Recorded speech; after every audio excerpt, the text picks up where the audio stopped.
ہم لوگوں نے بڑی محنت کی تھی، 18 گھنٹے 20 گھنٹے کام کرتے تھے، اور میں تمام چیزیں چھوڑ چھاڑ کے بڑی اعلیٰ نوکری وغیرہ پاکستان آیا تھا 71 کے بعد جو ہمارا حشر ہوا تھا وہ میں کبھی بھول نہیں سکتا تھا. اور میں نے اس وقت یہ پیشکش کی بھٹو صاحب کو کہ میں ایٹم بم بنانے کی صلاحیت رکھتا ہوں، میں انشاءاللہ بنا دوں گا.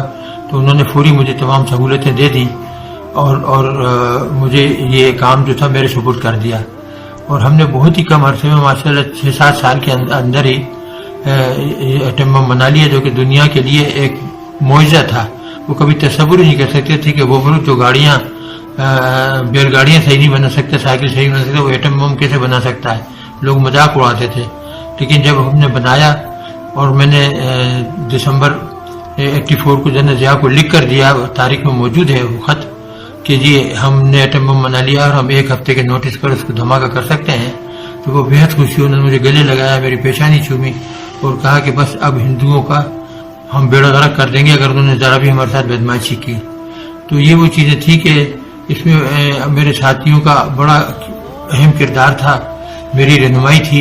صبح سے شام تک ہم کام کرتے تھے اور ہم نے بہت تیزی سے یہ بنایا، بلکہ نہ صرف ایک بنایا، کئی بنا دیے تھے. اور جنرل ضیاء سے کہا تھا کہ آپ جب حکم دیں گے تو ہم دھماکہ کرنے کو تیار ہیں.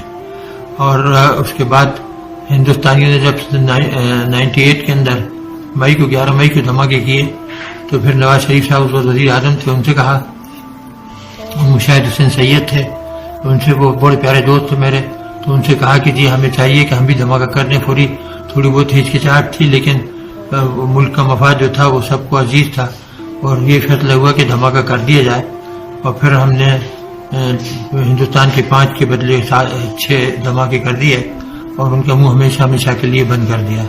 اس سے چند دن پہلے یعنی اپریل میں ہم نے لانگ رینج میزائل بنائی تھی جو کہ 1500 کلومیٹر جا سکتی تھی اور یہ ایٹم بم لے کے جا سکتی تھی، اور ہندوستان کے ہر شہر کو ہم 5 منٹ سے لے کے 10 منٹ کے اندر اڑا سکتے تھے، دہلی ہو، بامبے ہو، وغیرہ وغیرہ سب.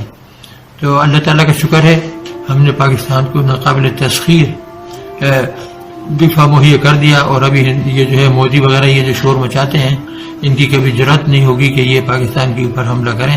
انہیں پتہ ہے کہ اگر انہوں نے حملہ کیا تو نہ ہندوستان رہے گا اور نہ پاکستان، پھر دونوں ہی غائب ہو جائیں گے اور ہم بھی ان کو صفحہ ہستی سے مٹا دیں گے. بہت بہت مبارک ہو آپ کو دوبارہ. میں یہ کروں کہ یہ دفاعی کام جب ختم ہو گیا تو میں نے فلاحی کاموں پہ دھیان دینا شروع کر دیا، اور ہم لاہور میں ایک فلاحی ہسپتال بنا رہے ہیں جو کہ تکمیل کو پہنچ رہا ہے. ماشاءاللہ 8 منزلہ عمارت ہے اور اس میں کوئی 500 مریض جو ہیں وہ رہ سکیں گے، اور وہاں پہ ڈائلسس سینٹر بھی ہے. اور ہم نے جو اس کا OPD ہے وہ بہت بڑا بنایا ہوا ہے، اور ہم نے صرف 4 سال کے اندر 5 لاکھ لوگوں کا مفت علاج کیا، نہ صرف کنسلٹیشن بلکہ دوائیں بھی ہم مفت دیتے ہیں. تو آپ اس کو دھیان میں رکھیے گا، مدد کیجیے ہماری اس کام میں، کیونکہ یہ غریبوں کے لیے بہت ضروری اور اہم چیز ہے کہ ان کو طبی امداد مہیا کی جا سکے. میں آپ سب کو پھر دلی مبارکباد دیتا ہوں، اور آپ پاکستان کا خیال رکھیے، پاکستان کے لیے جان دیجیے جس طرح ہم نے اپنی جان دے دی، پورے خاندان کو قربان کر دیا یہاں آ کر. ہمیں اس پہ کوئی شکایت نہیں ہے، ہم نے اپنا فرض ادا کر دیا. میں ایٹم بم بنا سکتا تھا، مجھے یہ صلاحیت آتی تھی، اور کسی کو پاکستان میں علی بے بھی نہیں پتہ تھا اس کا. اور میں نے جب بھٹو صاحب سے کہا تو انہوں نے فوری یقین کر لیا، کیونکہ میں جھوٹ نہیں بول رہا تھا.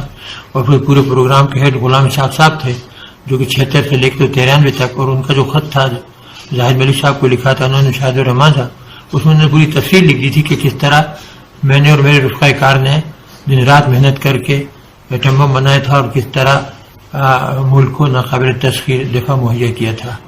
تو آپ آرام کیجئے، دعا کیجئے پاکستان کے لیے، تعلیم اور صنعت کے اوپر دھیان دیجئے کہ تاکہ ملک جو ہے ترقی یافتہ ہو جائے، تعلیم کے حساب سے بھی اور صنعت کے حساب سے بھی. اللہ تعالیٰ آپ سب کا حامی و ناصر ہو. والصلاۃ والسلام علیکم.